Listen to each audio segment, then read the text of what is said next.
ఐదవది పోయిన వారం నేను మీతో చెప్పాను కదా, అదేంటో చెప్పండి. దీపస్తంభము, దానికి అవతల యువతల 10 ఒలివ చెట్లు కదా. 10 ఏం చెప్పట్లే మరి, డౌట్ కొండి. 2 హల్లెలూయా. గడిచిన వారం మనం ఆ సందేశాన్ని విన్నాం. ఈ వారం జకర్యాకు కలిగిన మరో యొక్క దర్శనాన్ని మనం చూడబోతున్నాం. ప్రవక్త అయిన జకర్యా గ్రంథము 5వ అధ్యాయము 1 నుంచి 5 వచనాలు ధ్యానం చేద్దాం. నేను మరల తేరి చూడగా ఎగిరిపోవు పుస్తకం ఒకటి నాకు కనబడెను. నీకేమి కనబడుచున్నదని అతను నన్ను అడగగా, నేను 20 మూరల నిడివియు 10 మూరల వెడల్పును గల ఎగిరిపోవు పుస్తకం ఒకటి నాకు కనబడుచున్నదంటిని. అందుకతడు నాతో ఇట్లనెను, ఇది భూమి అంతటి మీదికి బయలువెళ్ళు శాపమే. దానికి ఒక ప్రక్కను వ్రాసియున్న దానిని బట్టి దొంగిలిరు వారందరూ కొట్టివేయబడుదురు. రెండో ప్రక్కను వ్రాసియున్న దానిని బట్టి అప్రమాణికులందరూ కొట్టివేయబడుదురు. ఇదే సైన్యములకు అధిపతియగు యెహోవా వాక్కు. నేనే దాని బయలుదేరజేయుచున్నాను. అది దొంగల ఇండ్లలోనూ నా నామమును బట్టి అబద్ధ ప్రమాణము చేయువారి ఇండ్లలోనూ ప్రవేశించి వారి ఇండ్లలో ఉండి వాటి దూలములను రాళ్లను నాశనము చేయును. చాలండి, 4 వచ్చిన వరకు చాలు. ఓకే, ఈరోజు మనం మరొక విషయాన్ని ధ్యానిస్తున్నాం. ఇక్కడ జకర్యాకి దర్శనంలో కనబడుతుంది ఏంటంటే ఎగిరిపోయే పుస్తకం. అందరూ చెప్పండి, ఏం కనబడుతుంది? పుస్తకం ఏమవుతుందంట చెప్పాలి అందరూ. అమ్మ మీరు అందరూ చెప్పండి. ఎగిరిపోతుంది, ఎగిరిపోయే పుస్తకం. మీరు చెప్పండి అయ్యా, పుస్తకం ఏమవుతుంది? గాల్లో ఎగిరిపోతుందంట పుస్తకం. ఏంటి ఆ పుస్తకం? అయితే ఆ పుస్తకానికి ఇలా పుస్తకం తెరవబడి ఉంది. పుస్తకం తెరిచినప్పుడు ఎన్ని భాగాలు ఉంటుంది? ఒకటి అవతల పక్క ఒక భాగం, యువతల పక్క ఒక భాగం, 2 భాగాలు ఉంటుంది అన్నమాట. అయితే ఆ పుస్తకానికి ఒక పక్క ఏం రాయబడి ఉందంటే, దొంగిలించువారు కొట్టివేయబడతారు. తర్వాత ఇంకొక పక్కన ఏం రాయబడి ఉందంటే, అప్రమాణాలు అంటే అబద్ధ ప్రమాణాలు చేసేవారు కొట్టివేయబడతారని రాయబడిందంట 2 పక్కల. ఆమేన్. ఆ పుస్తకం మీద రాయబడిన 2 వైపులా రాయబడిన విషయం, దేవునికి స్తోత్రం. గమనించండి, ఇది ఏందయ్యా అంటే అక్కడ రాయబడి ఉంది, భూమి అంతటి మీదకి వచ్చు. చెప్పండి, అది శాపమట. ఏంటి చెప్పండి? భూమి అంతటి మీదకి వచ్చేటువంటి శాపము అని రాయబడింది. భూమి మీదకి బయలు వెళ్ళు శాపము అని రాయబడింది. హల్లెలూయా. ఇప్పుడు దీన్ని బట్టి మనం గమనించాల్సింది ఏంటంటే, ఆ పుస్తకం దేవుని వాక్యానికి ధర్మశాస్త్రానికి గుర్తుగా ఉంది. ఆమేన్. ఇజ్రాయేలీలు ప్రజలకి దేవుడు 10 ఆజ్ఞలు ఇచ్చాడు. ఆమేన్. 2 పలకలు ఇచ్చాడు. ఇప్పుడు ఈ పుస్తకం మీద 2 భాగాలు ఉన్నాయి. ఒక భాగమేమో 4 ఆజ్ఞలకు సంబంధించిన భాగం, ఇంకొక భాగమేమో 6 ఆజ్ఞలకు సంబంధించిన భాగం. అర్థం అన్నమాట, వివరణ. దేవునికి స్తోత్రం. వాటిలో దాగి ఉంది. ఆ పుస్తకం ధర్మశాస్త్రానికి వాక్యానికి 10 ఆజ్ఞలకు గుర్తుగా ఉంది. ఆమేన్.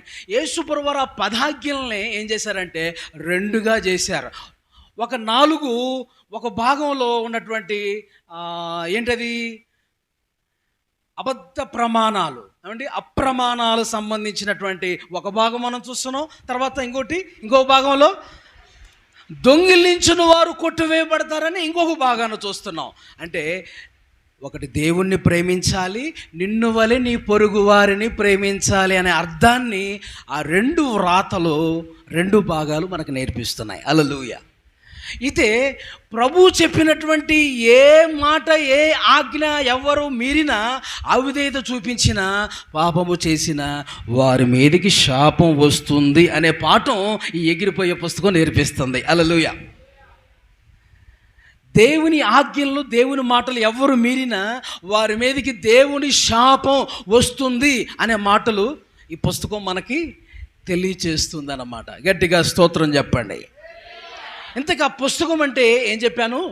దేవుని వాక్యమునకును ధర్మశాస్త్రానికి గుర్తు. చూడండి, మీకు పుస్తకం గురించినటువంటి విషయాలు హెచ్కేలు 2వ అధ్యాయము 9-10 వచనాల్లో, హెచ్కేలు గ్రంథం 2వ అధ్యాయము 9-10 వచనాల్లో మనం చూస్తే,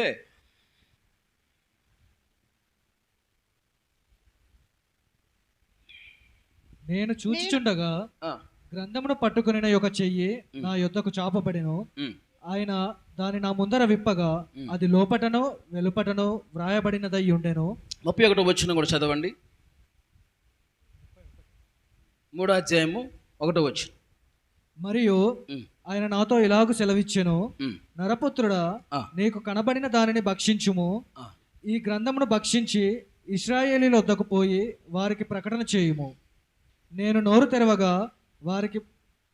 తెరవగా ఆయన ఆ గ్రంథము నాకు తినిపించి, నరపుత్రుడా, నేనిచ్చుచున్న ఈ గ్రంథమును ఆహారముగా తీసుకొని దానితో నీ కడుపు నింపుకోనమని నాతో సెలవీయగా నేను దాన్ని భక్షించి తిని, హల్లెలూయా, అది నా నోటికి తేనె వలె మధురముగా నుండి. దేవుని వాక్యమునకు గుర్తు ఈ పుస్తకం. ఆమేన్. దేవుని పుస్తకమైన వాక్యాన్ని ప్రతి వారు తినాలి. ఆమేన్. అయితే ఇంకొక విషయం అండి, ప్రకటన గ్రంథంలో మరొక వాక్యం రాయబడింది 10వ అధ్యాయము 9-10 వచనాల్లో. అక్కడ ఆ పుస్తకం కనబడితే ఆ పుస్తకంలో ఉన్నటువంటి ఆ మాటలు అక్కడ కూడా నేను భుజించి తిని అని అంటాడు. చూడండి, ప్రకటన గ్రంథం 10వ అధ్యాయం 9-10 వచనాలు. నేను ఆ దూత యొద్దకు వెళ్ళి ఈ చిన్న పుస్తకము నాకు ఇమ్మని అడగగా ఆయన దాన్ని తీసుకొని తినివేయుము, అది నీ కడుపుకు చేదగును గాని నీ నోటికి తేనె వలె మధురంగా ఉండునని నాతో చెప్పాను. ఇటు చూడండి ఒకసారి. ఇప్పుడు ఇలా చెప్పుకుంటే చాలా విషయాలు ఉన్నాయి. పుస్తకం ఇప్పుడు ఏమై ఉన్నది? దేవుని వాక్యమును లేక ధర్మశాస్త్రమునకు సూచన. ఆమేన్. అయితే అదంట నోటికి ఎలా ఉందంట అండి? నోటికి తీపిగా ఉంది. నోటికేమో తీపిగా ఉంది, కడుపులోకి వెళితే చేదుగుందట. ఆమేన్. దేవుని వాక్యం వినటానికి ఏమంటే ప్రజలందరూ వినటానికి ఎలా ఉంటుందంటే మంచిగాను, సంతోషంగాను, మధురంగాను అనిపిస్తుంది. కానీ దాన్ని అవలంబించాలంటే, దాన్ని అనుసరించి నడవాలంటే చాలామందికి ఎలా ఉంటుంది? చేదుగా ఉంటుంది. చేదంటే చెప్పండి, మీకే అర్థమైంది. చేదంటే కష్టంగా ఉంటుంది. వాక్యం వినటానికి మాత్రం వింటారు, కానీ దాన్ని ప్రకారం నడవాలంటే ఎలా ఉంటుందండి? అమ్మో కష్టమే, ఇలా నడవటం అంటే కష్టమే. కొంతమంది దశంభాగం దేవుడికి ఇవ్వాలా, వామ్మో కష్టమే. చర్చికి ప్రతి వారం మానకుండా రావాలా, కష్టమే.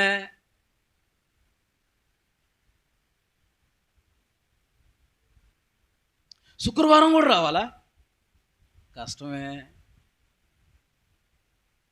మాసాంతర కూటంలో కూడా ఉండాలా, నెలకు ఒకసారి, అమ్మో కష్టం. ఆశీర్వాదాలు దీవెనలు అయితే కావాలి, నువ్వేమో చెప్పింది చెయ్యవు కానీ నీకేం కావాలి? ఆశీర్వాదాలు దీవెనలు అన్నీ వచ్చి నీ మీద పడాలి. జరుగుతాయి మరి, బాగానే వస్తాయి. మరి చెప్పింది ఏమో చెయ్యరు, ఆశీర్వాదాలు దీవెనలు అన్నీ వచ్చేయాలి. అందుకని కాదు ప్రభు అంటున్నాడు. అందుకని వాక్యం సెలవిస్తుంది, దొంగలించు వారి మీదకి, అప్రమాణికుల మీదకి దేవుని శాపం వస్తుంది అంటున్నాడు. ఆమేన్. అంటే అర్థం ఏంటి?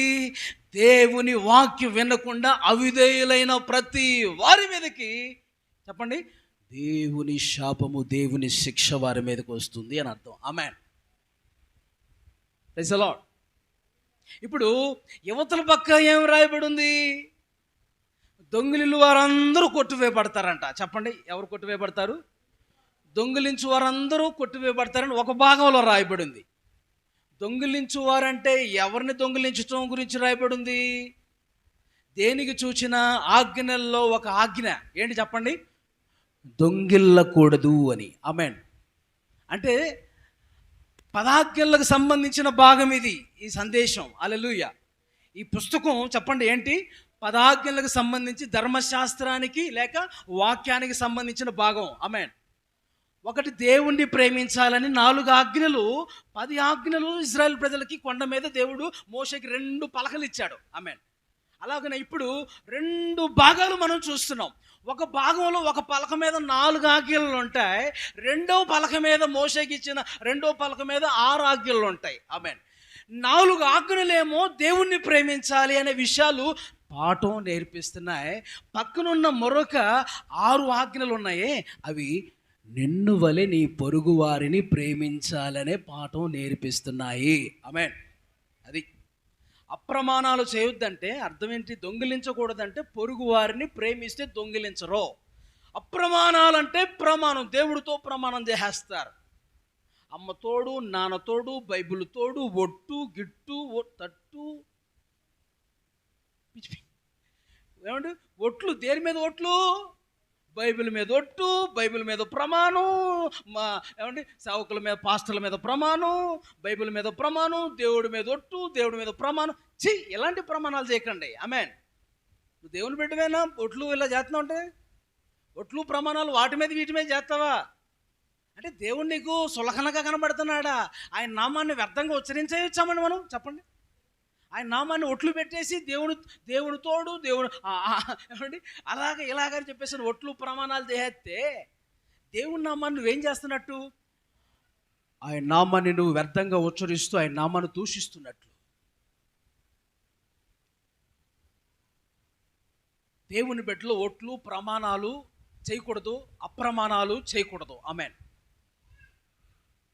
ప్రమాణం చేస్తే, దేవుడి మీద ప్రమాణం చేస్తే, దేవుడితో నిబంధన చేస్తే ఆ నిబంధనలో నిలిచి ఉండాలి. కానీ అప్రమాణాలు, ప్రమాణము ప్రమాణంలో వచ్చి తొలగిపోవుట. ఆమేన్. చూడండి, ఇజ్రాయెల్ ప్రజలకు దేవుడు 10 ఆజ్ఞలు ఇచ్చాడు. ఇప్పుడు ఆ 10 ఆజ్ఞల్లో అండి ఒక భాగంలో దొంగిళ్ళు వారందరూ ఏం చేయబడతారంట అండి? కొట్టివేయబడతారట. దొంగిలించి వారు కొట్టివేయబడతారన్న భాగం ఎన్ని పాయింట్స్ వస్తాయి తెలుసా? 6 ఆజ్ఞలకు సూచన అవి. ఆమేన్. నిర్గమాకాండం తీయండి అందరూ, 20వ అధ్యాయం తీయండి.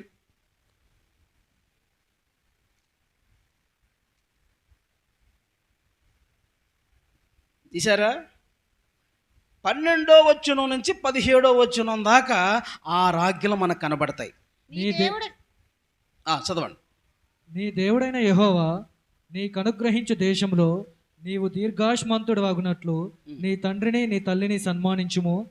నరహత్య చేయకూడదు, వ్యభిచారింపకూడదు, దొంగిల్లకూడదు, నీ పొరుగువాని మీద అబద్ధ సాక్ష్యం పలకకూడదు, నీ పొరుగువాని ఇల్లు ఆశింపకూడదు, నీ పొరుగువాని భార్యనైనను, అతని దాసునైనను, అతని దాసినైనను, అతని ఎద్దునైనను, అతని గాడిదనైనను, నీ పొరుగువాని తగు దేనినైనను ఆశింపకూడదు అని. ఇదండి ఈ 6 ఆజ్ఞలు. ఆమేన్.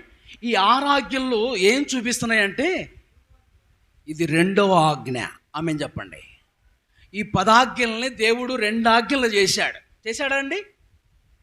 10 ఆజ్ఞల్ని యేసుప్రభువు వారు వచ్చిన తర్వాత, భూమి మీదకి వచ్చిన తర్వాత 10 ఆజ్ఞలు ఇజ్రాయెల్ ప్రజలకు ఇచ్చిన 10 ఆజ్ఞలు 2 ఆజ్ఞల కింద చేశారు.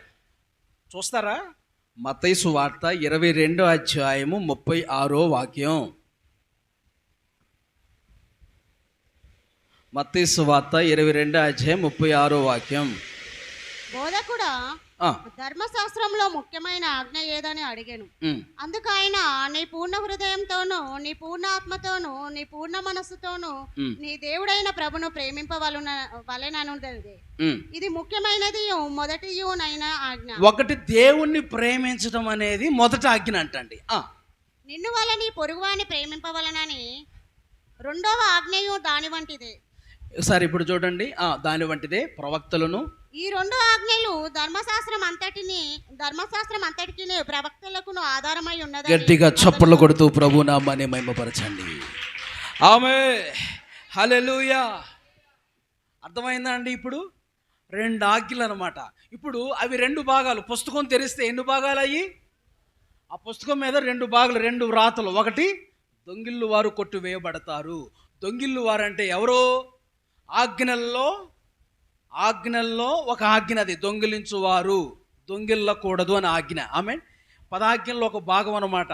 అంటే పొరుగువారిని, నిన్ను వలె పొరుగువారిని ప్రేమించేవారు దొంగిలించరు. ఆమెన్. దొంగిలించరు. పొరుగువారిని, నిన్ను వలె నీ పొరుగువారిని ప్రేమించాలనేటువంటి వారికి ఏమండి దేవుడు 6 ఆజ్ఞలు ఇచ్చాడు. అక్కడ 6 ఆజ్ఞలు, నిర్గమాకాండంలో 6 ఆజ్ఞల్లో. ఏంటి 6 ఆజ్ఞల్లో? నీ పొరుగువారిని నువ్వు ప్రేమించాలంటే ముందు నీ తల్లిదండ్రుల్ని సన్మానించాలి. ఆమెన్. ఏం చేయాలి? ఎక్కడి నుంచి వస్తుంది? పైన 4 ఆజ్ఞలు ఉంటాయండి. అవి దేవుడికి సంబంధించిన ఆజ్ఞలు అవి. ఆమెన్. నా మాటలు అర్థమవుతున్న వాళ్ళు స్తోత్రం చెప్పండి. అర్థమవుతున్నాయి కదండి? కింద 4 ఆజ్ఞల్లో అమ్మా ఎంతమంది నీ పొరుగు వారిని ఎంతమంది ప్రేమిస్తున్నారు? పొరుగువారు, నిన్ను వలె నీ పొరుగు వారిని ప్రేమించమని ప్రభు ఆజ్ఞ ఇచ్చాడు. ఆజ్ఞని ఎంతమంది గైకొంటున్నారు? దేవుని ఆజ్ఞను గైకొనటం అనేది చాలా శ్రేష్టమైన ఆశీర్వాదం. హల్లెలూయా. నీ కళ్ళ ముందు కనబడుతున్న నీ తోటి సహోదరిని ప్రేమించని నీవు కనబడిన దేవుణ్ణి ఎలా నువ్వు ప్రేమించగలవు? అబద్ధికురాలు అని ప్రభువు చెప్పారు. ఆమెన్. అయితే నీ పొరుగువారిని నువ్వు ప్రేమిస్తే ఏం చేస్తావు? మొట్టమొదట చెప్తున్నాను, 6 ఆజ్ఞల్లో నిన్ను వలె నీ పొరుగువారిని ప్రేమించాలన్నది 6 ఆజ్ఞలు అక్కడ ఉన్నాయి. ఆమెన్. అర్థమవుతున్నాయా? ఇప్పుడు అవి మీకు వివరిస్తాను. అయితే మొట్టమొదట ఏం చేయాలి? నీ తల్లిదండ్రుల్ని సన్మానించాలి. ఆమెన్. నువ్వు పొరుగు వారిని ప్రేమించేదానివైతే తల్లిదండ్రులు సన్మానించాలి. ఎంతమంది తల్లిదండ్రులు సన్మానిస్తున్నారు? ఎంతమంది తల్లిదండ్రులని గౌరవిస్తున్నారు? మాకు మ్యారేజ్ అయిపోయింది, మాకు తల్లిదండ్రులతో పని లేదు, తల్లిదండ్రులు విడిచి భార్యను హత్తుకొని ఉండమన్నాడుగా దేవుడు, ఇంకా నా తల్లిదండ్రులు లేరు అని చెప్పేసి అని మాత్రం కాదు దాని అర్థం. ఆమె చెప్పండి. వాళ్ళు చనిపోయిన దాకా వారిని చూసుకునే బాధ్యత మీదే. ఆమె. తల్లిదండ్రుల మాట ఏ విషయంలో వినకూడదు? ఏదైనా దేవుని విషయాల్లో ఆటంకపరిస్తే వారి మాట వినకూడదు. ఆమె. మిగతా అన్ని విషయాల్లో వారి మాట వినొచ్చు. ఇంకొకటి, కుటుంబాల్లో ఫ్యామిలీలో గొడవలు అయితేనండి ఏమండి మాటికి ఫోన్లు చేసి తల్లిదండ్రులు చెప్పుకోవటం చేతకాని పనులై. అలా చేయకండి. అర్థమవుతుందా? అమ్మ ఇలాగే, అమ్మ అలాగే, ఆమె అలాగే, ఈయన అలాగే అని చెప్పేసి పిచ్చి పిచ్చి మాటలు అని చెప్పుకుంటారు కొంతమంది. అలా చెప్పుకొని కుటుంబాలు పాడు చేసుకుంటారు. మీకు మీరే సర్దుకోవాలి. ఆమె చెప్పండి. మ్యారేజ్ అయితే మీకు మీరే భార్య భర్తలే మాట్లాడుకొని వాటి విషయంలో సర్దుబాటు కార్యక్రమాలు అయిపోవాలి. మళ్ళీ ఫోన్లు చేసి అమ్మ ఈయన ఎలా ఉంటున్నాడు, అలా ఉంటున్నాడు, ఎలా చేస్తున్నాడు, నన్ను పట్టించుకోవట్లేదు అని చెప్పేసి అనే మాటలన్నీ మాట్లాడకూడదు. ఆమెన్. ఎక్కువ శాతం మీలో మీరే ఆ విషయాలు సర్దుబాటు కార్యక్రమాలు అయిపోవాలి. Praise the lord. అబ్బాయి అయినా సరే ఇద్దరు కూడా వారికి వారే పరిష్కారం చేసుకోవాలి ఆ సమస్యకి, లేదా దేవుని సేవకులు చెప్పి ప్రార్థన చేయించుకోవాలి. ఆమెన్. తల్లిదండ్రుల్ని సన్మానించాలి. వృద్ధాప్యంలో వారిని విడిచిపెట్టకూడదు, గౌరవించాలి. వాళ్ళని పట్టించుకోకూడదు. బతికితే చస్తే నాకెందుకు అన్నట్టు ఉండకూడదు. నీ తల్లి నీ తండ్రి నిన్ను చూడబోతు నువ్వు ఏనాడో చచ్చిపోయేవాడివి, చచ్చిపోయేదానివి. వాళ్ళు చూస్తూ వచ్చారు కాబట్టి ఈ విధంగా ఉన్నావు, ఈ స్థాయిలో ఉన్నావు, ఈ స్థితిలో ఉన్నావు అన్న విషయం మర్చిపోవద్దు. నా మాటలు అర్థమవుతున్నాయా? అందరితో మాట్లాడుతున్నాయి మాటలు నాకే చెబుతున్నట్టుందే అని కొంతమంది అనుకుంటారు. అలా అనుకుంటే మంచిదే, సరి చేసుకుంటే మంచిదే. ఒకవేళ నీలో ఆ తప్పు లేదనుకో, సరే దేవుడు ఎవరితోనో మాట్లాడుతున్నాడులే అని అనుకోవాలి తప్పించి నన్నే టార్గెట్ చేసి మాట్లాడుతున్నారని చెప్పేసి అని ఫీల్ అయిపోకూడదు. ఫీల్ అయిపోతే నువ్వు ఫెయిల్ అయిపోతావు దేవుడి దృష్టిలో. ఆమె చెప్పండి. ఫీల్ అయితే దేవుడి దృష్టిలో, ఎవరి దృష్టిలో ఫెయిల్. ఆమె స్తోత్రం చెప్పండి. ప్రభు అందరితో మాట్లాడునుగాక, అందరిని దర్శించునుగాక. ఆజ్ఞలో ఒక్క ఆజ్ఞ మీరినా దేవుడు ఏమన్నాడు చెప్పండి? ధర్మశాస్త్రం అంతా మీరినట్టే అన్నాడా లేదా చెప్పండి? అన్నాడా అండి? ఇప్పుడు దొంగిలిల్లు వారు కొట్టివేయబడతారు అనే ఆజ్ఞల్లో ఒక ఆజ్ఞది. ఆమె చెప్పండి. 10 ఆజ్ఞల్లో ఒక ఆజ్ఞ. ఒక ఆజ్ఞ మీరిన ధర్మశాస్త్రం అంతా నువ్వు మీరినట్టే. ధర్మశాస్త్రాన్ని మీరితే ఏమొచ్చిందట వారికి? అంటే వాక్యానికి అవిధేయులైన వారికి ఏమొస్తుంది అని రాయబడింది బైబిల్లో? శాపము. బైబిల్లో దేవుడు శాపములు దీవెనలు మన ఎదుటే పెట్టాడట. చూడుము, నేను మీ ఎదుట దీవెనయు శాపమును మీ ఎదుట పెట్టి ఉన్నాను అని అన్నాడు. నువ్వు దేవుని మాట విని ఆయన మాట ప్రకారం నడుచుకుంటే ఆ దీవెన నీకు ప్రాప్తించింది. దేవుని మాట వినకుండా నువ్వు అవిధేయురాలుగా బ్రతికితే నీకు ఏం ప్రాప్తించింది? అంతే మరి. Praise the lord. అర్థమవుతున్నాయా మాటలు? తల్లిదండ్రులని నిర్లక్ష్యం చేయకండి.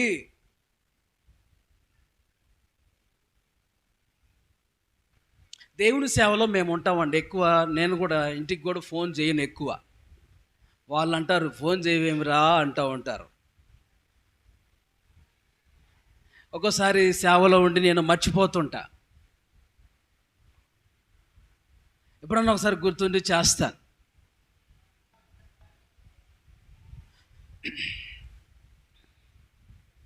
మీరు మీ తల్లిదండ్రులతో మంచిగా మాట్లాడుకోండి. ఇప్పుడు పట్టించుకోకపోతే ఎలాగ చెప్పండి? ప్రేమ కలిగి ఉండండి. హల్లెలూయా. నిన్ను వలె నీ పొరుగు వారిని ప్రేమించమన్న ఆజ్ఞలో ఇవన్నీ ఇమిడి ఉన్నాయి. ఆమేనంటలా మీరు?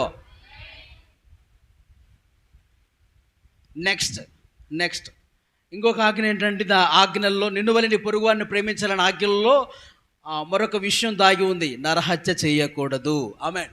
ఏం చేయకూడదట? నరహత్య చేయకూడదు. ఈ 6 ఆజ్ఞలు ఇక్కడ కనబడతాయి కదా. ఈ 6 ఆజ్ఞలు అండి మనుషులకు సంబంధించినవి. ఆమేన్ చెప్పండి. పొరుగు వారికి సంబంధించిన, పొరుగు వారిని ప్రేమించే విషయాలు అన్నమాట ఇవి. నరహత్య చేయకూడదు. కొంతమంది నరహత్య చేయరండి. ఇటు చూడండి, మాటలతో హత్య చేస్తారు, చంపేస్తారు. మాటలతో చంపేస్తారు. దేంతో చంపేస్తారు? ఎంతమంది ఉన్నారు ఇక్కడ అలా చంపేవాళ్ళు? ఉన్నారా? మీరు మంచివాళ్ళండి, అలా ఉండరులేండి. కొంతమంది మాటలతో చంపుతారండి భార్యలని, లేకపోతే మాటలతో చంపుతారండి పక్కన పొరుగు వారిని. గాయపరుస్తారు. చంపటం అంటే గాయపరచటం. బతికుండి చచ్చినట్టు ఉంటారన్నమాట కొంతమంది ఆ మాటల చేత. హింస, చిత్రహింసలు, చచ్చి బతుకుతున్నట్టుగా ఉంటుంది అన్నమాట. నరహత్యకు మూలం ప్రభు ఏం చెప్పారు చెప్పండి? నరహత్యకు మూలం ఏంటట? కోపం. చెప్పండి. కోపం దేవుని నీతిని నెరవేర్చదని బైబిల్ చెప్తుంది. ఆమేన్. ఊరికి ఎందుకు కోపం వస్తుంది కొంతమందికి? తప్పు చేస్తే కోపడాలి. నీకు తప్పు చేయకుండానే ఊరికి ఎందుకు కోపాలు వస్తున్నాయి? అది ఒక దెయ్యం అని గుర్తించాలి. ఆమె చెప్పండి. చెప్పాలి. ఏంటి?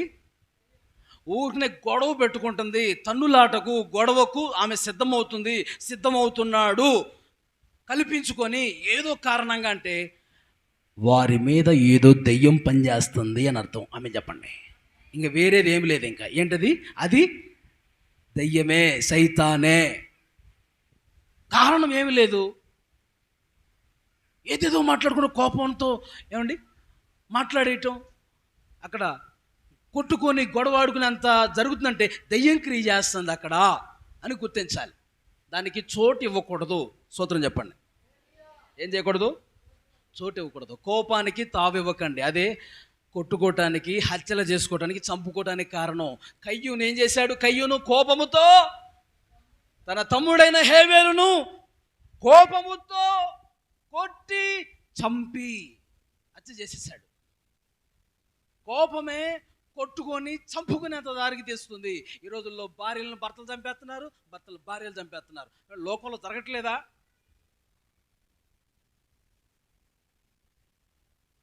తనులాట్లు, గుద్దులాట్లు, కొట్టులాట్లు, ఫ్యామిలీ కుటుంబాల్లో, అత్తలతో కోడళ్ళు, కోడలతో అత్తలు. ఏందండి సమాధానం? ఏది? ఈ నిన్ను వలె నీ పొరుగు వారిని ప్రేమించమని ఆజ్ఞల్లో సమాధానం కూడా ఉంది. ఆమె చెప్పండి. ప్రేమ కలిగి సమాధానంగా ఉండాలి కూడా. ఒకటి దేవుని ఎడల ఎలా ఉండాలి, రెండు మనుషుల ఎడల ఎలా ఉండాలి అన్న విషయాలు ఎగిరిపోయే పుస్తకం మనకు నేర్పిస్తున్నటువంటి రెండే ఆజ్ఞలు. దేవుణ్ణి ప్రేమించాలి, నిన్ను వలె నీ పొరుగు వారిని ప్రేమించాలని నేర్పిస్తున్నాయి పాఠాలు. దాంట్లోనే 10 ఆజ్ఞలు ఇమిడి ఉన్నాయి. హల్లెలూయా. ఆ 10 ఆజ్ఞలే 2 ఆజ్ఞల కింద మార్చబడ్డాయి. 4 ఆజ్ఞలేమో దేవుణ్ణి ప్రేమించాలి, 6 ఆజ్ఞలేమో పొరుగు వారిని ప్రేమించాలి. ఇప్పుడు పొరుగు వారిని ప్రేమించాలి అన్న దాంట్లో మనం పొరుగువారిని ప్రేమించగా ద్వేషిస్తున్నాం కాబట్టి దొంగిలిస్తున్నాం.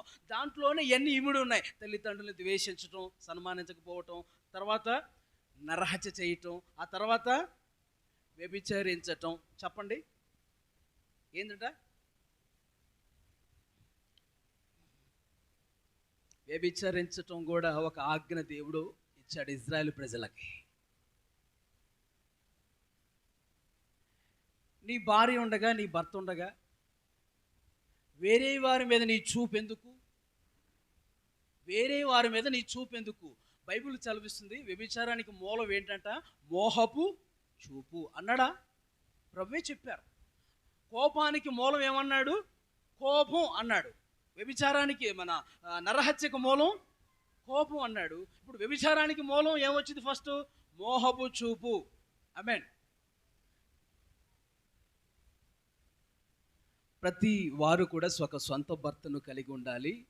ప్రతి స్త్రీ ఒక సొంత భర్తను కలిగి ఉండాలి. ప్రతి పురుషుడు ఒక సొంత భార్యను కలిగి ఉండాలి. వేరే భార్యలో వేరే భర్తలు ఉండకూడదని అర్థమే కదా అది. సొంత భర్త అన్నాడంటే దాని అర్థం ఏంటంటే చెప్పండి ఒకసారి, నాకు అర్థం అవ్వాలి. చెప్పండి. ప్రతి స్త్రీ తన సొంత భర్తకు చెప్పండి లోబడి ఉండవలను అన్నాడా? అంటే ఈ రోజుల్లో లోకంలో ఉన్న పరిస్థితులు మనం చూస్తేనండి అలా ఉంటలే, అంత వ్యతిరేకంగా ఉంటుంది. ఆమేన్. జాగ్రత్త అండి ప్రియ దేవుని బిడ్డలారా. దేవుని కోపాగ్ని మన మీద రగులుకోకుండా మనం జాగ్రత్త పడాలి. దేవుడు సహించని పాపము వ్యభిచారం అనేది. హల్లెలూయా. కాబట్టి దేవుని ఆజ్ఞ మనము మేరకుండా జాగ్రత్త పడుదుము గాక. నిన్ను వల్ల నీ పొరుగు వారిని ప్రేమిస్తే ఈ పాపము కూడా మనం చేయమట. దేవుని శాపాన్ని మన మీదకి తెచ్చుకోకుండా జాగ్రత్త పడతామంటానికి అది ఆ విధంగా రాయబడి ఉందన్నమాట. తర్వాత ఆజ్ఞ ఏంటి చెప్పాలి? దొంగిలించకూడదు. చెప్పాలి ఏంటి? దొంగిలించకూడదు అని ఆజ్ఞ రాయబడి ఉంది. ఇప్పుడు దొంగిల్లకూడదని దొంగిల్లు వారందరూ ఏం చేయబడతారట? కొట్టివేయబడతారని మన ఆజ్ఞను చూసాం కదా. ఈ 6 ఆజ్ఞలకు సంబంధించిన భాగమే ఒక భాగం అక్కడ మనం చూస్తున్నాం. ఫస్ట్ భాగం, ఒక భాగంలో ఏం రాయబడి ఉందంటమ్మా? దొంగిల్లు వారందరూ కొట్టివేయబడతారు. ఆ ఎగిరిపోయే పుస్తకంకు ఒక సైడు రాయబడి ఉంది. ఆ భాగమే ఇప్పుడు చెప్పుకుంటున్నటువంటి 6 ఆజ్ఞల్లో. ఆమేన్. అర్థమవుతుంది అని చెప్పే మాటలు? Praise the lord. కాబట్టి దొంగిల్లు వారు కొట్టివేయబడతారట. చాలామంది అండి దొంగలుగా ఉంటున్నారట. ఏమి దొంగలు చెప్పండి? పని తప్పించుకునే దొంగలు. ఏం దొంగలు ఉంటారు కొంతమంది? ఏదైనా పరిచర్య ఉందనుకో మందిరంలో, చెప్పండి, ఏదైనా పని మందిరంలో ఏదైనా పని ఉంటే, పరిచర్య ఉంటే తప్పించుకునే దొంగలు ఉంటారు కొంతమంది. అమ్మో ఈరోజు వెళ్తే పని చేయాల్సి వచ్చింది, చిన్నగా తప్పించుకొని వేరే మార్గం ఎదుక్కుంటే బాగుండు, పాస్టర్ అడిగితే ఏదో ఒకటి చెప్పొచ్చు అని చెప్పేసి అని పని తప్పించుకునే దొంగలు ఉంటారండి. ఇంటి దగ్గర ఉంటారు. అలానే చర్చి పనులు ఏమైనా ఉంటే పని తప్పించుకునే దొంగలు కూడా కొంతమంది ఉంటారు. ఆమేన్. కొంతమంది ఏమో సమర్పించుకొని పని అంటే మంచిగా చేస్తారు. కొంతమంది ఏమో పని అనగానే బలమైన పని ఉంది అని తెలిస్తే ఈరోజు నేను నలిగిపోతాను, కరిగిపోతాను, అరిగిపోతాను అనుకొని మరో పారిపోతుంటే ఆ రోజు ఏదో పని పెట్టుకొని ఆగిపోతారు. ఆమేన్. దేవుడి కోసం నలిగిపోవాలి, కరిగిపోవాలి, అరిగిపోవాలి మనం. ఆమేన్ చెప్పండి. తుప్పు బట్టి పోవుట కంటే, ఆయన ఎవరో పాట రాశాడు, తుప్పు బట్టి పోవుట కంటే అరిగిపోతా యేసయ్యా నీ సేవలో అని ఒక పాట రాశాడు భక్తుడు. Praise the lord. దేవుని పనిలో, దేవుని పరిచర్లో మనం ఏమండి నమ్మకంగా మనం చేస్తూ ఉండాలి. హల్లెలూయా. పని చేయని దొంగలే కాదండి, దేవుడికి దేవుని సొమ్ము ఇవ్వని దొంగలు ఉంటారంట. బైబిల్లో ఉంది. మలాకీ గ్రంథం ఎంతమంది తెలుసు? మీకు తెలుసా? మలాకీ గ్రంథంలో ఏం రాయబడిందండి? విడిగా దొంగిలించే దొంగలు కాదు, పని తప్పించుకునే దొంగలు కాదు, దేవుని సొమ్మును దేవుడికి ఇవ్వని దొంగలు ఉంటారని రాయబడి ఉంది బైబిల్లో, మలాకీ గ్రంథంలో. ప్రభువు నీ చేతికి అప్పగించిన దాంట్లో నమ్మకంగా ఉండాలండి. ఒకవేళ తీస్తే చదవండి మా 3:8. మలాకీ ఎంత అయ్యాదే? 3:8. 3:8. 8. 8 చదవండి. మానవుడు దేవుని యొద్ద దొంగిల్లునా, మానవుడు దేవుని యొద్ద దొంగిల్లునా, అయితే మీరు నా యొద్ద దొంగిలింతిరి. దేని విషయంలో మేము నీ యొద్ద దొంగిలింతిమని మీరందరూ 10వ భాగమును ప్రతిష్ఠితార్పణలను ఇయ్యక దొంగిలింతిరి. అది 10వ భాగం ప్రతిష్టార్పలేక దొంగిలింతిరి అంటున్నారు. కాబట్టి దేవుని సొమ్మును కూడా దొంగిలించే దొంగలుగా ఉంటారు. మనం అలా ఉండకూడదు. ప్రభు మన చేతికి ఇచ్చే ప్రతి పైసాలో నమ్మకంగా మనం ఉండాలి. ఆమేన్. అది 5,000 రాని, 10,000 రాని, 20,000 రాని, 50,000 రాని, ప్రైజ్ ది లార్డ్, నమ్మకంగా ఉండాలి. నమ్మకంగా దేవునికి భాగాన్ని తీయాలి. దేవునికి స్తోత్రం. అదనమాట. నెక్స్ట్ మరొక నిన్ను వలె నీ పొరుగు వారిని ప్రేమించాలన్నటువంటి ఆజ్ఞలో, రెండవ ఆజ్ఞలో మరొక విషయం ఏంటి మనం చూస్తున్నాము? రెండవ ఆజ్ఞలో ఉన్నటువంటి ఇక్కడ ప్రభు మనకు తెలియజేస్తున్నటువంటి 6 విషయాలు మనం చూస్తున్నాం అనమాట. పొరుగు వారిని ప్రేమించాలన్న దాంట్లో తల్లిదండ్రులు సన్మానించాలని చూసాం. పొరుగు వారిని ప్రేమించాలన్న దాంట్లో మనం నరహత్య చేయకూడదని చూసాము. తర్వాత విచారించకూడదని చూసాము. నిన్ను వలె నీ పొరుగు వారిని ప్రేమించాలన్న విషయంలో దొంగిల్లకూడదు, నీ పొరుగు వారిని ఏది దొంగిలించకూడదు అని కూడా చూసాము. ఇప్పుడు నెక్స్ట్, పొరుగు వాని మీద అబద్ధ సాక్ష్యం పలకకూడదు. ఇటు చూడండి, ఏ సాక్ష్యాలు? కొంతమంది భలే సాక్ష్యాలు పలుకుతారండి, అబద్ధ సాక్ష్యాలు పలుకుతారు. అబద్ధ సాక్ష్యాలు దేవుని బిడ్డలు పలకకూడదు. ఆమేన్. కోర్టు కేసుల్లో అబద్ధ సాక్ష్యాలు పలకకూడదు, సత్యమే పలకాలి. హల్లెలూయా. నీకు కొన్ని డబ్బులు ఇస్తాంలే కానీ కొంచెం అబద్ధం చెప్పి ఆ సాక్ష్యం పలకండి అయ్యా అంటారు. మనం అబద్ధ సాక్ష్యం పలకకూడదు. హల్లెలూయా. సత్యమే పలకాలి, అబద్ధ సాక్ష్యం పలకకూడదు. తర్వాత అండి, నీ పొరుగువాని ఇల్లు ఆశింపకూడదు. పొరుగువాని ఏం చేయకూడదంట? పొరుగువాని ఇల్లు ఆశింపకూడదు. పొరుగువాని ఇల్లు ఆశింపకూడదు. ఇంకా నీ పొరుగువాని భార్యను ఆశించకూడదు. దాసినైనను ఎద్దైనను గాడిదైనను నీ పొరుగువానిది ఏదియూ ఆశింపకూడదు అని ప్రభు చెప్పారు. ఆమేన్. ఈ రోజుల్లో మనం ఏం చేస్తున్నారు చెప్పండి? మనం ఎలా ఉంటున్నాం? మరి మనం పొరుగు అనేది ఏమైనా ఆశిస్తున్నామా?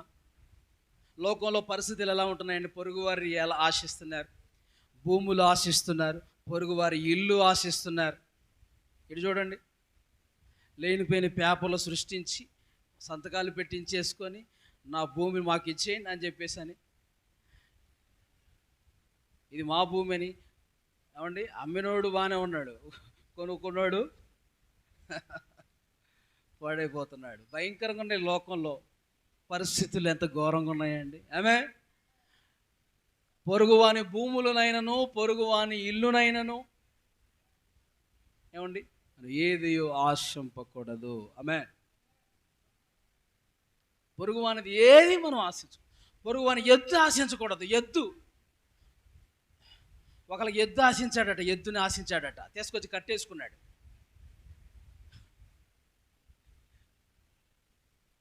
ఎద్దుని ఆశిస్తున్నారండి, ఎద్దులు. ఒకరు మేకపిల్ల తీసుకొచ్చి కట్టేసుకున్నారంట. మేకపిల్ల కట్టేసుకుంటే గేదె పోయిందంట. మేకను కట్టేసుకుంటే గేదె పోయింది. మేక తెచ్చుకోవటం ఎందుకు? దొంగిలించటం ఎందుకు? నీ గేదె పోగొట్టుకోవటం ఎందుకు? మేక రేటు ఎక్కువ, గేదె రేటు ఎక్కువ. చిన్న మేకపిల్ల అది, ఇదేమో పెద్ద గేదె పోయింది. అందుకనే సామెత, లోకంలో ఒక సామెత అండి, మీకు తెలుసా? సూది దొంగిలిస్తే చెప్పాలి, సూది దొంగిలిస్తే దబ్బలం పోయిద్దట. ఏంటండి? సూది దొంగిలిస్తే దబ్బలం పోద్దట, అలాగే నువ్వు మేకపిల్ల దొంగిలిస్తే గేద పోయిందట అక్కడ. ఆమె పొరుగు వారిది ఏది ఆశించకుండా జాగ్రత్త పడుదుముగాక. ఆమేన్. దేవుడు మనకు ఇచ్చిన దాంట్లో తృప్తి పడుతూ దేవుణ్ణి స్తుతిస్తూ మహిమపరుస్తూ ఉందుముగాక. హల్లెలూయా. ఈ భాగాలన్నీ పొరుగు వారిని ప్రేమించాలన్న విషయాలు నేర్పిస్తున్నాయి. మొదటి ఆజ్ఞ ఏమి నేర్పిస్తుంది? కింద ఏం రాయబడి ఉందమ్మా? ఇప్పుడు జకర్యా గ్రంథంలోకి రండి సిస్టర్, జకర్యా గ్రంథంలోకి రండి. అక్కడ మొదటి భాగంలో దొంగిళ్ళు వారు కొట్టివేయబడతారు అన్నది మనకి ఏం పాఠం నేర్పించిందంటే, అది 10 ఆజ్ఞల్లో ఒక భాగంగా ఏమండి 6 ఆజ్ఞలకు సంబంధించిందిగా మనం చూసాం ఆ భాగాన్ని. హల్లెలూయా. రెండవ భాగంలో మనం మరొక విషయాన్ని చూస్తున్నాం. అప్రమాణికులు అంటాడు చూడండి. రెండవ ప్రక్కన వ్రాసి ఉన్న దానిని బట్టి అప్రమాణికులు అందరూ కొట్టివేయబడుదురు. అప్రమాణికులందరూ కొట్టివేయబడతారు. అప్రమాణికులు కొట్టివేయబడతారు. దేవునితో దేవుని నామం పేరిట ఒట్టులు పెట్టుకున్న వాళ్ళు, ప్రమాణాలు చేసేవారు, ఆయన నామాలను వ్యర్థంగా ఉచ్చరించేవారందరూ కూడా కొట్టివేయబడతారు. అంటే దేవుణ్ణి ప్రేమించేవారుగా ఉండాలనే మొదటి ఆజ్ఞకు సూచనగా ఉంది. దేవునికి స్తోత్రం. హల్లెలూయా. ఇప్పుడు రెండవ పక్క రాయబడినటువంటి ఆ భాగాన్ని బట్టి మనం నేర్చుకోవాల్సిన పాఠం ఏంటంటే, దేవుణ్ణి ప్రేమించాలి. ఇందాక మనం నేర్చుకున్న విషయాలు ఏంది? పొరుగు వారిని ప్రేమించాలన్న విషయాలు ఏమండి మొదటి పేర మనం నేర్చుకున్నాం, మొదటి భాగం. రెండవ పక్కన దేవుణ్ణి ప్రేమించాలి అనే భాగాన్ని నేర్పిస్తుందండి. హల్లెలూయా. దేవుని నామాన్ని మనం చెప్పండి, దేవుణ్ణి ప్రేమించాలి. అందుకనే యోహాను మొదటి పత్రికలో రాయబడి ఉంది కదా, దేవుణ్ణి ప్రేమించేవారు ఆయన ఆజ్ఞలను గైకొంటారంట. చదవండి మొదటి యోహాను పత్రిక. చాలా విషయాలు ఉన్నాయిలే కానీ దేవుణ్ణి ప్రేమించేవారు ఏం చేస్తారు అని అయితే ఒక విషయం మాత్రం మీకు జ్ఞాపం చేస్తాను. 5వ అధ్యాయము 2వ వచనం మొదటి యోహాను పత్రిక. మనము దేవుణ్ణి ప్రేమించుచు ఆయన ఆజ్ఞలను నెరవేర్చు వారం అయితిమా, దేవుని పిల్లలను ప్రేమించుచున్నామని దాని వలననే ఎరుగుదుము. 3వ వచనం కూడా రాసుకోండి. మనం ఆయన ఆజ్ఞలను గైకొనుటయే దేవుని ప్రేమించుట. ఆయన ఆజ్ఞలు భారమైనవి కావు. ఆమేన్. హల్లెలూయా. దేవుని ఆజ్ఞలను గైకొనుటయే దేవుణ్ణి ప్రేమించుట. హల్లెలూయా. ఇప్పుడు దేవుణ్ణి ప్రేమించే వారికి 4 ఆజ్ఞలు చెయ్యాలి, 4 ఆజ్ఞలు గైకొనాలి. ఏంటి 4 ఆజ్ఞలు? నిర్గమాకాండంలో పైన ఉన్నాయే 4 ఆజ్ఞలు అవన్నమాట. ఏంటి ఆ 4 ఆజ్ఞల్లో? తీయండి, నిర్గమాకాండం 20వ అధ్యాయంలోకి రండి. నేను తప్ప వేరొక దేవుడు నీకు ఉండకూడదు. ఆమేన్. ఇది దేవుణ్ణి ప్రేమించేవారు చేయవలసినటువంటి మొట్టమొదటి పని. ఆయన తప్ప నీకు వేరొక దేవుడు ఉండకూడదు. 20వ అధ్యాయం మొట్టమొదటి వచనం చదవండి. నేను తప్ప వేరొక దేవుడు నీకు ఉండకూడదు, పైన ఆకాశం అందే గాని క్రింద భూమి అందే గాని. చాలండి. ఫస్ట్ మనం చూస్తున్నాం, నేను తప్ప వేరొక దేవుడు నీకు ఉండకూడదు. ఏమంటే ఇటు చూడండి ఒకసారి అందరూ. మనకి దేవుడు తప్ప వేరొక, యేసయ్య తప్ప మనకి వేరొక దేవుడు ఉండొచ్చా? చెప్పండి. పోసమ్మ దేవుడు ఉండొచ్చా? మైసమ్మ దేవుడు ఉండొచ్చా? ఎల్లమ్మ దేవుడు, పొల్లమ్మ దేవుడు ఉండొచ్చా? మనకి రాయి దేవుడు, రప్పు దేవుడు, చెట్టు దేవుడు ఉండొచ్చా? ఏమండి ఇటు చూడండి అందరు నా వైపు చూడాలి. కొంతమందికి లోకంలో ఉన్న వాళ్ళు రకరకాల దేవుళ్ళు ఎంచుకుంటారు. వాళ్ళకి చెట్టు కనబడితే ఏం చేస్తారండి? పసుపు రాసేసి 4 బొట్లు పెట్టి ఏమంటారు చెప్పాలి. అమ్మ ఇటు చూడండి, సిస్టర్ మహిమక్క, అందరు నా వైపు చూడండి, అందరు నా వైపు చూడండి. మీరు కూడా కొంతమంది తల దించుకొని ఉంటున్నారు. రానమ్మా ఇటు చూడండి, పిల్లలతో ఆడుకోవటం కాదు. ఏంటది? చెట్టు కనబడితేనండి 4 బొట్లు పెట్టేసుకోనండి ఏమంటారు చెప్పండి? దేవుడు అంటారు. ఎవరైనా జుట్టు ఇరబోసుకొని కొంచెం పసుపు రాసుకొని ఉంటే ఆమెకు ఒక బొట్టు పెట్టేసి దేవుడమ్మ అంటారు. అరే ఆమె కూడా దేవుడమ్మ అయిపోతుంది. ఒక రాయి కనబడితే రాయికి 4 బొట్లు పెట్టేస్తేనండి ఆ రాయి దేవుడు అయిపోతుందండి. పుట్టదేవుడు, చెట్టు దేవుడు, రాయి దేవుడు, మనిషి దేవుడు. ఏందండి లోకం ఎడిపోతుంది. ఇప్పుడు నావి చూడండి. ఇప్పుడు మీరు కారులో వచ్చారు,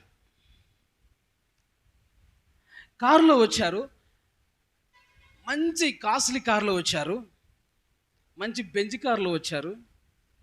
ఇప్పుడు కారులో వస్తే కారు గొప్పదా, కారులో వచ్చిన వాడు గొప్పోడా, లేకపోతే కారు సృష్టించిన వాడు గొప్పోడా, లేకపోతే ఇంకోటి తీసారు, కారు గొప్పదా, కారునే చేసిన వాడు గొప్పోడా?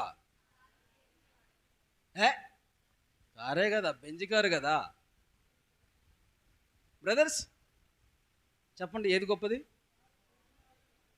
బెంజ్ కారు కదా. కారు గొప్పదా, దాంట్లో వచ్చినవాడు గొప్ప, లేకపోతే కారు గొప్ప, లేకపోతే చేసినోడు గొప్ప? ఈ లోకంలో ప్రజలు ఏం చేస్తారంటే, అన్ని కలగజేసిన సృష్టి కర్త అయిన దేవుని మరచి దేవుడు చేసిన సృష్టి ఇవన్నీ కూడా రాయి రప్పలు చెట్లు పొట్లు ఇవన్నీ వాడికి మొక్కుతున్నారు. కారు దేవుడా, చెట్టు దేవుడా, మనిషి దేవుడా? ఏందంటే అసలైన దేవుని విడిచిపెట్టి ప్రభు ఏమన్నా, నేను తప్ప వేరొక దేవుడు నీకు ఉండకూడదు, నాకు రావాల్సిన మహిమను వేరే వాటికి చెందనివ్వకూడదు అన్నాడా? దేవునికి మాత్రమే మహిమ చెందాలట, వేరే దానికి చెందకూడదు అన్నాడంట. అందుకనే నేను తప్ప నీకు వేరొక దేవుడు ఉండకూడదు, నీ హృదయంలో కూడా వేరే దేనికి ఎవరికి చోటు ఇవ్వకూడదు. ఆమేన్. నిన్నుగాక మరి దేనిని, పాట, నే ప్రేమించనీయకు, నిన్నుగాక మరి దేనిని ప్రేమించనీకు ప్రభువా. హల్లెలూయా.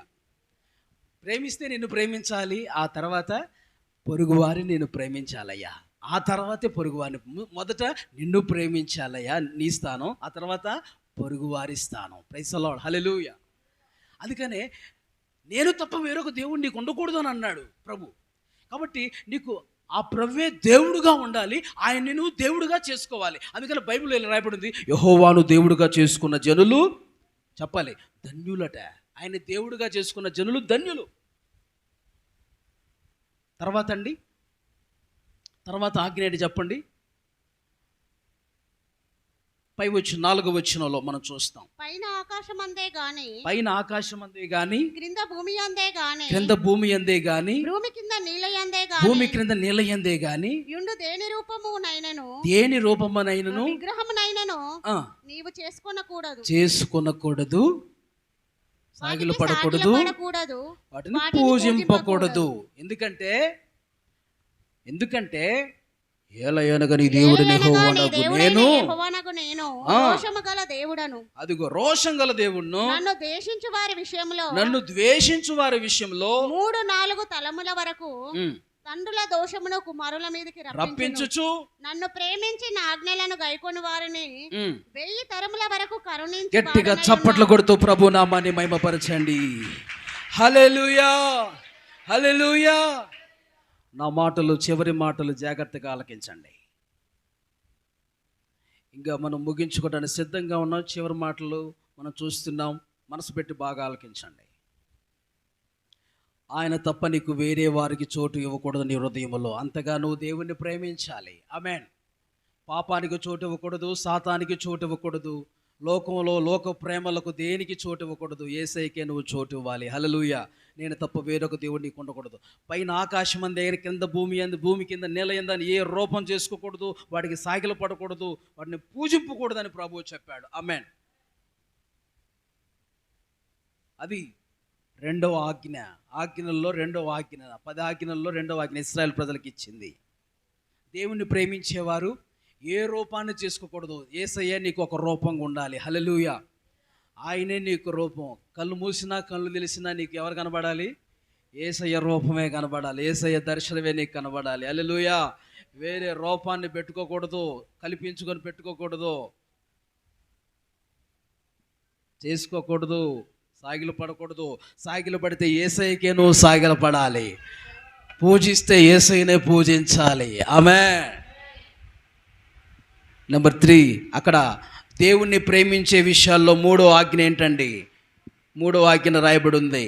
ఏమండి? నీ దేవుడైన యెహోవా 7వ వచనం, నీ దేవుడైన యెహోవా నామమును వ్యర్థముగా నుచ్చరింపకూడదు. యెహోవా తన నామమును వ్యర్థముగా నుచ్చరింపు వానిని నిర్దోషిగా ఎంచడు. అది దోషం. ఆయన్ని నువ్వు దేవునిగా ఆరాధించకపోతే, విగ్రహములను కొలిస్తే 3-4 తరముల వరకు శాపం వెంబడిస్తుందట. ఒక తరం కాదు, ఎన్ని తరాలు? 3-4 తరాల వరకు శాపం వెంబడిస్తుందట. విగ్రహారాధన అనేది అంత భయంకరమైన పాపమని దేవుడు మాట్లాడుతూ ఉన్నాడు ఇక్కడ. Praise the lord. కాబట్టి దేవుడే నీకు, ఆయన యేసయ్యే నీకు దేవుడుగా ఉండాలి. ఆయన రూపమే నీకు దర్శనంగా కనబడుతూ ఉండాలి. మూడోది, ఆయన నామాన్ని వ్యర్థంగా ఉచ్చరించకూడదట. Praise the lord. ఆయన నామాన్ని వ్యర్థంగా ఉచ్చరించకూడదు. ఎగతాళిగా కొంతమంది వ్యర్థంగా ఉచ్చరిస్తారు. వ్యర్థంగా ఉచ్చరిస్తారు. ఎగతాళిగా వ్యర్థంగా వట్టి మాటలకి ఏమండి యేసయ్య నామాన్ని ఉచ్చరించకూడదు. భయభక్తులతో యేసయ్య నామాన్ని ఉచ్చరించాలి. ఆమేన్. వ్యర్థంగా, ఎగతాళిగా, ఎటకారంగా యేసయ్య నామాన్ని ఉచ్చరిస్తే ఏమండి దేవునికి కోపం వచ్చును. ఆమేన్. ఆయన కోపం రగులుకుంటుంది ఆయనకి. ఆయన నామాన్ని వ్యర్థంగా ఉచ్చరించకూడదు. యేసయ్య నామాన్ని వ్యర్థంగా ఉచ్చరించకూడదు, కానీ భయభక్తులతో నిత్యం ఉచ్చరించవచ్చు. Praise the lord. వ్యర్థంగా, ఎగతాళిగా ఉచ్చరించాలి కొంతమంది ఉంటారు, అది వేరు. యేసయ్య నామాన్ని నిత్యం ఉచ్చరించవచ్చు. పరిశుద్ధతతో భయభక్తులతో నిత్యం ఉచ్చరించవచ్చు. ఆమేన్. వ్యర్థంగా ఉచ్చరించవద్దన్నాడు. ఆదివారం ఉచ్చరించాలేమో ఆయన నామాన్ని, శుక్రవారం ఉచ్చరించాలి ఆయన నామాన్ని, 2 రోజులు ఎప్పుడు ఉచ్చరించకూడదు ఆయన నామాన్ని అని కాదు. హల్లెలూయా. అదనమాట. అదే చెప్పానుగా, యేసయ్య తోడు, అమ్మ తోడు, దేవుని తోడు, బైబిల్ మీద ఒట్టు తోడు. యేసయ్య అలా చేస్తున్నప్పుడు యేసయ్య నామాన్ని వ్యర్థంగా ఉచ్చరిస్తున్నట్టే. ఏ విషయాలకి బైబిల్ మీద తోళ్ళు, దేవుని మీద తోళ్ళు, ప్రమాణాలు అలా చేయకూడదండి. దేవుని మీద ప్రమాణం చేస్తే ఆ ప్రమాణం తప్పిపోకుండా చూసుకోవాలి. చివరి దేవుణ్ణి ప్రేమించాలనే మొట్టమొదటి ఆజ్ఞలో ఏమండి చివరి మాట 4 విషయాలు ఉన్నాయి కదా. ఇక నిర్గమాకాండంలో చూస్తున్నాం మనం. 4వ ఆజ్ఞ ఏంటంటే, ఆజ్ఞలో 4వ ఆజ్ఞ, ఈ 4 ఆజ్ఞలు దేవుణ్ణి ప్రేమించేటువంటి అనుభవానికి సూచన. విశ్రాంతి దినమును పరిశుద్ధంగా ఆచరించాలి. ఆమేన్. ఇశ్రాయేలీయులకి విశ్రాంతి దినం శనివారం, మనకు ఆదివారం. మరి ఏం చేయాలి? తప్పకుండా మనం ఆదివారం సన్నిధిలో కూడుకోవాలి. అదే రోజు పెళ్లి చూపులకి, అదే రోజు పెళ్ళికి. ఆయన ఎవరో ఏం పాస్టర్ అండి, కొంతమంది బలి పెడతారు. ఉండి ఆదివారాలే పెళ్లి చూపులు పెట్టడం, ఆదివారాలే ఫంక్షన్ చేయటం, ఆదివారాలే ఏంటి పెళ్ళి పెట్టుకోవటం. ఏమండి దేవుని సన్నిధిలో వదిలేసి వీళ్ళు పోవటం. క్రమము లేదు. క్రమమైన జీవితం దేవుని సన్నిధిలో మనకి కావాలి. ఆదివార దినము దేవునితో గడిపిన తర్వాతే ఏ కార్యక్రమాలైనా. ఆమేన్. ఒకవేళ ఆదివారం పెట్టుకుంటే, అసలు ఆదివారం అనేది విశ్రాంతి దినం కాబట్టి పరిపూర్ణంగా ఆ రోజు సెలవు ఉంటేనే మంచిది. ఆమేన్. ఆ రోజు ప్రార్థన కూడికలు కానీ అలాంటివి ఏమైనా పెట్టుకోవడానికి, దేవునితో గడపడానికి ఆ సమయాన్ని కేటాయించుకుంటే మంచిది. ఆ రోజు వేరే కార్యక్రమాలు పెట్టుకోకుండా.